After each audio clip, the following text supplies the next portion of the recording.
ఎందుకంటే కీలకమైన 4 పాయింట్లు ఉంటే 15 పాయింట్లు పెట్టినప్పుడు 15 పాయింట్లో న్యూక్లియర్ ప్రోగ్రామే చాలా కీలకమైంది అన్నప్పుడు అమెరికా ఎలా ప్రెషర్ చేయగలిగింది, ఇరాన్ ఎందుకు ఒప్పించలేకపోయింది ఇరాన్ను? ఎందుకంటే ఇరాన్కి ఒక విధంగా చెప్పాలంటే యుద్ధం చేస్తుంది వాటి కోసమే, యురేనియం శుద్ధి కోసం అండ్ న్యూక్లియర్ ప్రాసెస్ కోసం.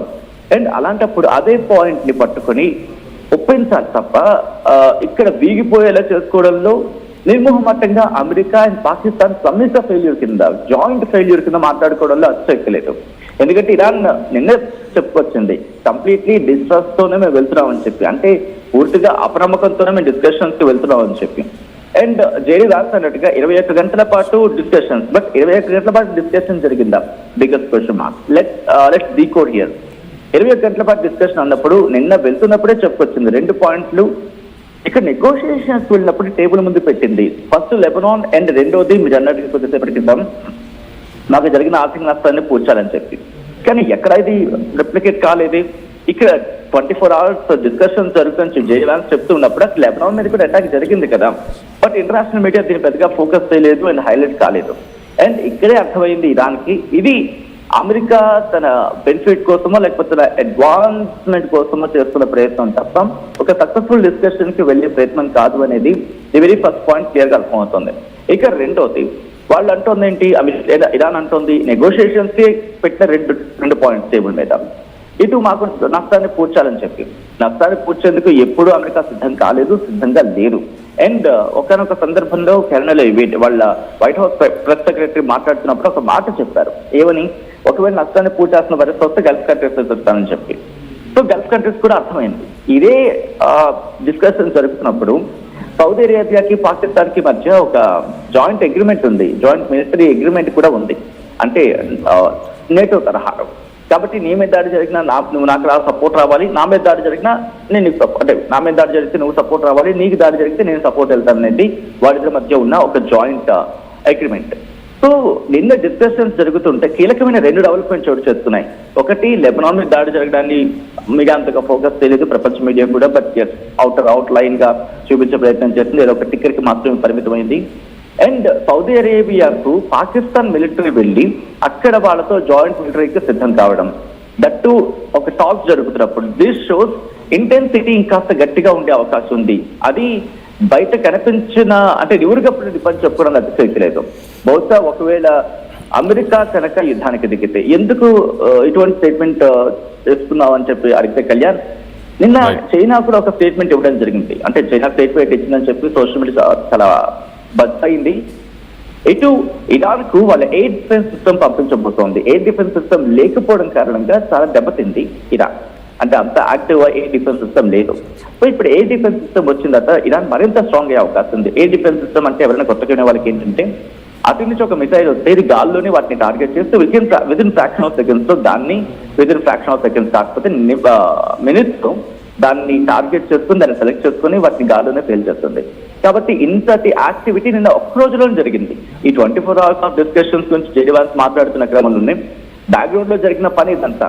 సో ఎవరిని నమ్మడం లేదు. నమ్మకుండా వచ్చిన నెగోషియేషన్స్ కి పాకిస్తాన్ కనీసం ఇక్కడ పూర్తి స్థాయిలో తన సోకాల్డ్ మధ్యవర్తిత్వం, ఎందుకంటే ఇక్కడ ఒక మాట మళ్ళీ ప్రస్తావించాలి, ఆసిమ్ మునీర్ ప్రయత్నాలు, అంటే ఒక డిఫెన్స్ అంటే ఆర్మీ చీఫ్ గా ఉన్న ఆసిమ్ మునీర్ డిస్కషన్స్ కి ముందుకు రావడం అఫ్కోర్స్ నచ్చకపోయి ఉండొచ్చు ఇరాన్కి కూడా. ఎందుకంటే ఇదే ఆసిమ్ మునీర్ అమెరికాతో హస్తం కలిపాడు, మేము చేయగలుగుతూ ఉన్నాడు ప్రతి దానికి. సో దిస్ షోస్, ఎందుకంటే ఇరాన్ మీద రేపు ఉదయం అటాక్ జరగాలంటే వాళ్ళకున్న ఒకే ఒక ఆప్షన్, అంటే ఇరాన్ కోణంలో చూస్తే ఇరాన్కున్న ఒకే ఒక ఆప్షన్ అమెరికా పాకిస్తాన్ మీదుగా ఎడారుల నుంచి వచ్చి అటాక్ చేసేందుకు అవకాశం ఉంది, ల్యాండ్ బౌండర్ ని క్రాస్ చేసి రావడానికి. కాబట్టి ఇరాన్ కూడా పాకిస్తాన్ నమ్మటం లేదు. అండ్ ఇదే పాకిస్తాన్ ఇజ్రాయెల్ కు వార్నింగ్ ఇస్తూ ఉంటే ఇజ్రాయెల్ కూడా చాలా గట్టిగా వార్నింగ్ ఇస్తోంది. అండ్ ఎవరు ఎటువంటి స్టేట్మెంట్ ఇచ్చినా ఈ సమయంలో కాస్త కామ్ గా ఉండాల్సిన పాకిస్తాన్, మీరు చూడొచ్చు వాళ్ళ డిఫెన్స్ మినిస్టర్, అంటే పాకిస్తాన్ డిఫెన్స్ మినిస్టర్ ఖవాజా ఆసిఫ్ కూడా ఒక స్టేట్మెంట్ ఇచ్చాడు. మేమే నార్మల్గా లేవు, చాలా గట్టిగానే కొడతామంటూ ఇజ్రాయెల్ని కూడా బెదిరించే ప్రయత్నం చేసిన తర్వాత ఇటు ఇంటర్నేషనల్ మీడియా కోట్ చేస్తుంది ఏంటంటే ఆసిమ్ మునీర్ వీళ్ళందరికీ ఒక స్ట్రాంగ్ వార్నింగ్ ఇచ్చాడు. ఏకంగా మినిస్టర్స్ కి వార్నింగ్ ఇచ్చాడు, మీరు నోటుకు వచ్చిన మాట్లాడితే మనకి ఇబ్బంది అవుతుందని చెప్పుకొచ్చాడు అనేది. సో ఈ డెవలప్మెంట్స్ అన్ని ఈ పాయింట్ టు పాయింట్ కనెక్ట్ చేసుకునే ప్రయత్నం చేస్తే కనుక ఈ పాయింట్స్ అన్ని లీడ్ చేస్తుంది ఎక్కడికంటే యుద్ధం మళ్ళీ తిరిగి ప్రారంభమయ్యే అవకాశం ఉందని చెప్పి పుంజుకునే బలం చేకూర్చేలాగా ఉంది అని చెప్పుకోవచ్చు. సో ఇలా ఈ పాయింట్స్ ని కనెక్ట్ చేస్తున్నప్పుడు యుద్ధం వైపు వెళ్తున్నాయి. బట్ ఎక్కడ శాంతి చర్చలకు సంబంధించి ఇంట్రెస్టింగ్ డెవలప్మెంట్ ఏంటంటే ఒక పాయింట్ ని మాట్లాడుకుంటే కళ్యాణ్, ఇది దాదాపుగా ఈ రోజు కాకపోతే అంటే నిన్న కాకపోతే ఈ రోజు కలిసిన అవకాశం ఉంది. 6 weeks ఆఫ్ టైం ఉంది.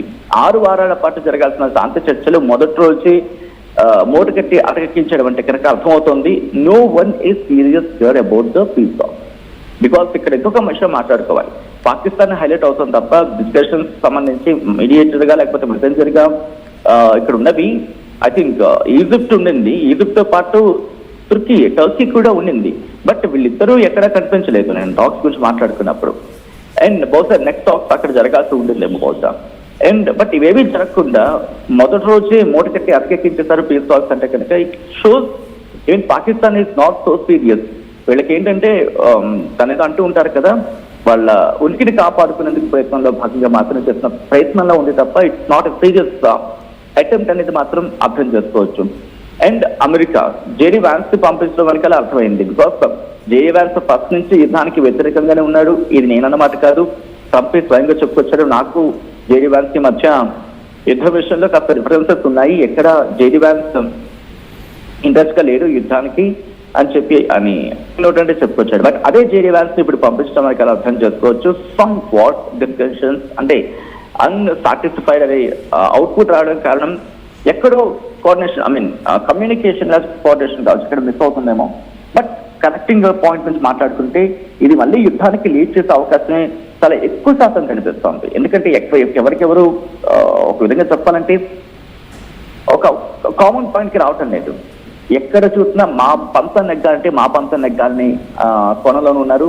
అండ్ ఎక్కువగా వేడు చూపిస్తుంది అమెరికా వైపు. ఎందుకంటే యుద్ధం ప్రారంభించింది మీరు కాబట్టి కలగాల్సింది ఎక్కడో చోట కాంప్రమైజ్ కి రావాల్సింది మీరే అని చెప్పి ప్రపంచం అమెరికాకు చెబుతూ ఉన్నప్పటికీ అమెరికా లేదు, ఇది నేను ప్రపంచం కోసం చేస్తున్న ఒక బిగ్ రిస్క్ అంటూ చెప్పుకొస్తాం. సో చూస్తూ ఉంటే కనుక ఇది మళ్ళీ బిగ్గెస్ట్ అటాక్ కి దారితీసే అవకాశం కనిపిస్తోంది. But it will take time. ఎందుకంటే ముందే జరిగింది కాబట్టి ఇటువైపు రెండు పక్షాలు కూడా పెద్ద నష్టాన్ని చవిచూస్తాయి. కాబట్టి తిరిగి పుంజుకోవడానికి సమయం సఫిషియంట్ టైం తీసుకొని తిరిగి అటాక్ వెళ్ళే అవకాశం ఉందని కూడా లేదు ఇక్కడ Kalyan. Right Sachin, thanks for the latest update. Sachin చెప్పినట్టు సో ఫ్లాష్ పాయింట్స్ ఇటు యురేనియం ప్రొడక్షన్ ఏదైతే ఇరాన్లో జరుగుతుందో ఆ యురేనియం ప్యూరిఫికేషన్ ఆ ప్రొడక్షన్ని నిలిపివేయాలంటూ ఇటు అమెరికా ఆ పాయింట్ని ముందుకు తీసుకొచ్చే ప్రయత్నం చేసింది. కానీ ఇరాన్ మాత్రం ఏమాత్రం కాంప్రమైజ్ అవ్వట్లేదు. ఖచ్చితంగా యురేనియం ప్రొడక్షన్ చేస్తాను, ఒక న్యూక్లియర్ బాంబుని కూడా తయారు చేస్తాను అన్న ఉద్దేశంతోనే ఇటు ఇరాన్ అక్కడ ఆ రెస్ట్రిక్షన్స్ని ఒప్పుకోలేదు. At the same time Iran మరొన్ని రెస్ట్రిక్షన్స్ ఇటు లెబనాన్ పైన స్ట్రైక్స్ని ఆపేయాలి. అలాగే ఖతర్ బ్యాంకులో ఇరాన్కి సంబంధించిన అసెట్స్, ఫైనాన్షియల్ అసెట్స్, ఇరాన్కి సంబంధించిన డబ్బులని సీజ్ చేసింది అమెరికా, వాటిని కూడా రిలీజ్ చేయాలి. అలాగే యుద్ధంలో ఏదైతే నష్టపోయామో వాటికి నష్టపరిహారంగా కొన్ని బిలియన్స్ ఆఫ్ డాలర్స్ని కట్టాలి అమెరికా అంటూ కూడా ఇరాన్ ఇలాంటి కొన్ని కండిషన్స్ని ముందుకు తీసుకొచ్చింది. వాటన్నిటికీ జేడీ వ్యాన్స్ ఒప్పుకోలేదు. జేడీ వ్యాన్స్ ఎప్పటికప్పుడు ట్రంప్తోనే డిస్కషన్స్ చేస్తూ ఇలాంటి సిచ్యువేషన్ ఉంది అంటూ ట్రంప్కి అప్డేట్ చేశాడు. ట్రంప్ అలాగే సెంట్కామ్కి సంబంధించిన కొంతమంది ఆర్మీ ఆఫీషియల్స్ వీళ్ళతో కూడా చర్చలు జరిపాయి.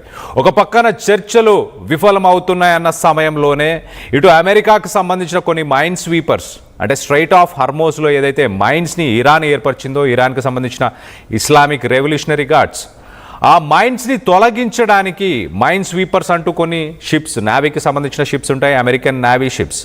ఆ నేవీ షిప్స్తోని ఇప్పుడు స్ట్రైట్ ఆఫ్ హర్మోజ్లో మొదటగా ఆ మైన్స్ని తొలగించే ప్రయత్నంలో అమెరికా ఉన్నట్టు తెలుస్తుంది.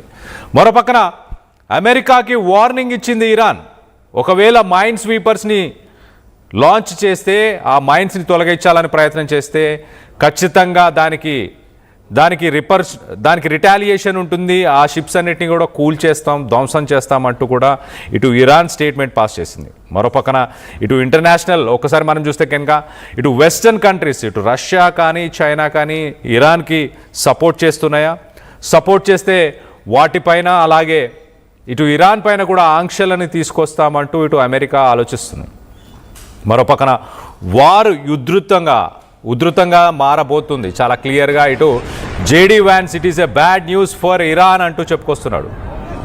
ఇజ్రాయెల్ ఇటు లెబనాన్ మీద చేస్తున్న స్ట్రైక్స్ని కొనసాగిస్తూ ఇరాన్ పైన కూడా